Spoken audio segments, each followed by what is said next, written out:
Bonjour à tous, aujourd'hui on se retrouve avec l'épisode 2 du DCA Challenge.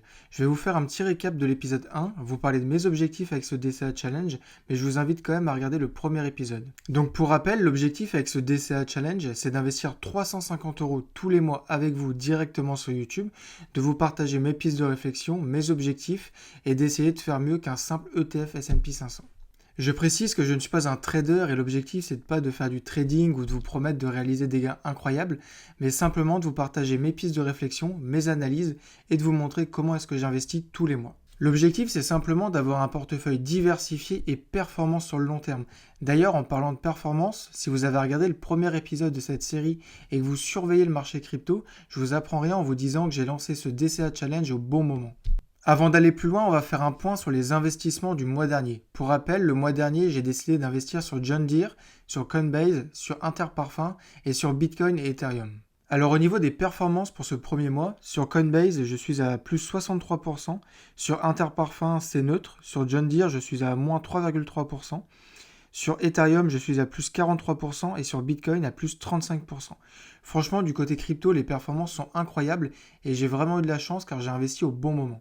En ce moment, que ça soit aux US, en Europe ou plus particulièrement en France, même si on a de belles entreprises comme Air Liquide, Schneider, Adobe ou encore Microsoft, je trouve que c'est difficile de trouver de bonnes opportunités et de bons points d'entrée pour un investissement à long terme. Par exemple, je trouve qu'aujourd'hui c'est trop tard pour se positionner sur le secteur technologique. Quelqu'un qui se positionne sur Microsoft ou Apple sera très certainement gagnant dans 10 ans, mais comme l'objectif avec ce DCA c'est de faire mieux que le marché, je préfère rester patient. Pour vous donner un exemple avec une entreprise française, Air Liquide, c'est l'action bon père de famille par excellence. L'entreprise est extrêmement bien gérée, d'ailleurs elle est très appréciée par les investisseurs. Le cours il est croissant et même si l'entreprise est vraiment excellente, c'est compliqué pour moi de me positionner sur ce genre de titre aujourd'hui. D'ailleurs, si vous souhaitez découvrir l'entreprise plus en détail, je vous invite à lire l'article de présentation qui a été publié sur le site. Il vous suffit de vous rendre sur le site lemediadelinvestisseur.fr, d'aller dans la catégorie bourse puis analyse d'entreprise et vous pouvez retrouver de nombreuses analyses. Ces analyses ont été écrites par Loris Dallot, que vous connaissez peut-être si vous êtes actif sur Twitter.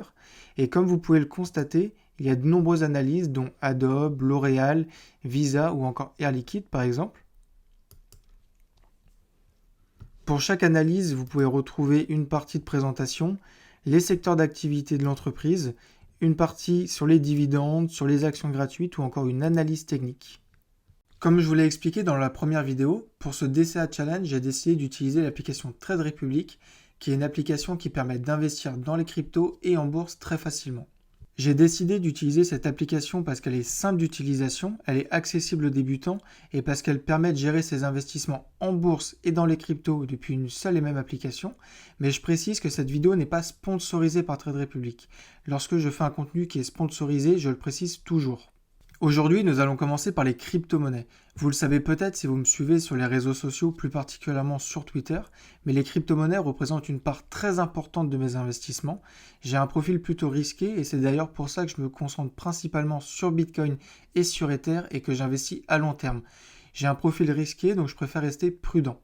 Pour moi, n'importe qui investit en 2024 devrait prendre quelques minutes pour s'intéresser à Bitcoin et potentiellement y investir. Je ne dis pas que tout le monde doit investir 50% de son portefeuille sur Bitcoin, mais je trouve qu'investir 1%, 2% ou 5% au maximum de son patrimoine global sur Bitcoin, c'est pas forcément une mauvaise idée, mais bien sûr, ce n'est pas un conseil en investissement. Malgré la récente hausse du marché crypto, je vais continuer à y investir régulièrement. Si vous ne suivez pas ce marché régulièrement, sachez que Bitcoin vient de dépasser son précédent ATH de 2021, qui était un peu plus de 69 000 $. Au plus haut, ces derniers jours, le Bitcoin est monté à un peu plus de 73 500 $. Personnellement, je crois énormément à la cyclicité de ce marché et je suis convaincu que dans les prochains mois, le Bitcoin va aller encore plus haut. Surtout parce que le halving approche à grands pas et que les institutionnels investissent des centaines de millions de dollars dans Bitcoin depuis l'approbation des ETF. Personnellement, je suis très confiant, mais je vous invite à faire vos propres recherches. Pour ce DCA Challenge et même dans mes investissements personnels, j'investis sur Bitcoin parce que pour moi Bitcoin a une réelle utilité dans le monde, ainsi que sur Ether parce que si tout se passe bien, l'Ether devrait également avoir le droit à son ETF dans les mois à venir et parce que l'Ether a quand même un train de retard sur Bitcoin en termes de performance. Donc là, j'ai mon téléphone en main et pour ce mois-ci, je vais acheter 30 euros de Bitcoin et 55 euros d'Ether. Comme je vous l'ai expliqué, pour moi, Ether a un train de retard en termes de performance sur Bitcoin, donc j'en achète un petit peu plus. Entre Coinbase, Bitcoin et Ether, les crypto-monnaies représentent une part importante de ce DCA Challenge, mais c'est voulu. On verra bien si j'ai raison de faire ça ou non dans les mois à venir. Pour la partie bourse, j'ai décidé de renforcer ma position sur Interparfums et sur John Deere. Alors je ne suis pas un pro de l'analyse technique, mais j'aime bien repérer des points d'entrée qui sont intéressants pour me positionner sur certains titres.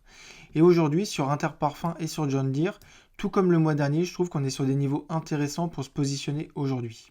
Comme je vous l'ai expliqué en introduction de cette vidéo, je ne suis pas un trader et mon objectif n'est pas de faire du trading avec ce DCA Challenge, mais sur des positions à long terme et sur des entreprises aussi qualitatives, je trouve que c'est intéressant d'être patient et d'attendre d'avoir des niveaux de prix qui sont intéressants pour se positionner. Interparfums, je trouve que c'est la petite entreprise française du luxe et maintenant que LVMH a repris des couleurs, je trouve que c'est intéressant d'y investir pour profiter de la croissance future de l'entreprise et pour diversifier mes investissements.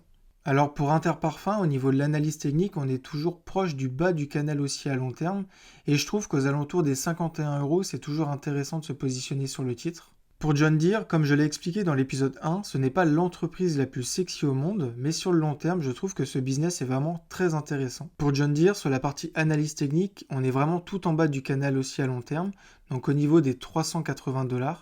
D'ailleurs, quelques jours après avoir commencé le DCA Challenge, ma position a affiché jusqu'à moins 7%.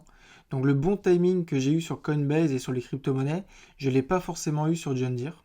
Cette position sur John Deere, j'ai vraiment envie de la garder sur le long terme parce que je crois au potentiel de l'entreprise, donc je vais profiter d'être dans le rouge pour la renforcer aujourd'hui. Pour diversifier mes investissements sur ce DCA Challenge, ce mois-ci, j'ai décidé d'ouvrir une position sur Amazon. Amazon, c'est une entreprise leader sur le marché de l'e-commerce. Et malgré ce que l'on pourrait croire au premier abord, les activités d'Amazon sont également très diversifiées, notamment dans les services du cloud computing et sur le marché du streaming. Et d'ailleurs, je trouve que cette entreprise est très bien gérée et qu'elle a un potentiel très intéressant sur le long terme. D'un point de vue de l'analyse technique, je n'ai pas grand-chose à dire car on est presque en ligne droite et on est très proche de l'ATH, mais je trouve que c'est l'entreprise qui offre le meilleur potentiel à l'avenir par rapport à des géants comme Microsoft ou encore Nvidia qui ont profité du boom de l'intelligence artificielle. Pour ce deuxième épisode, je vais investir un peu plus de 80 euros sur John Deere, la même chose sur Interparfums et 100 euros sur Amazon.